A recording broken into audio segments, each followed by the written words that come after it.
ఓం శ్రీ గురుభ్యో నమః. ఓం శ్రీ మాత్రే నమః. మహాలయ పక్షాలంటే పితృదేవతలకు చేసేటటువంటి ఆరాధన అని అర్థం.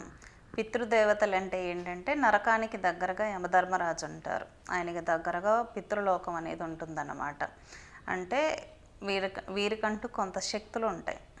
ఈ శక్తుల ద్వారా వాళ్ళు ఏంటంటే ఈ మహాలయ పక్షాల్లో అంటే డే తక్కువ, నైట్ టైం ఎక్కువగా ఉంటుంది. అంటే ఈ టైంలో డార్క్నెస్ ఎక్కువ అన్నమాట. చీకటిల ద్వారా పితృదేవతలందరూ మన కడప దాకా వచ్చి చూసి వెళ్తారన్నమాట.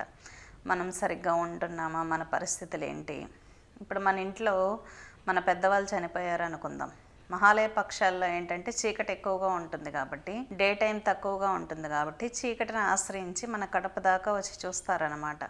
మనం ఏం చేస్తున్నాం, మనం పితృదేవతలు తలుచుకుంటున్నామా లేదా, లేకపోతే మన పరిస్థితులు ఎలా ఉన్నాయని గమనించి మళ్ళీ పితృలోకానికి వెళ్తారు.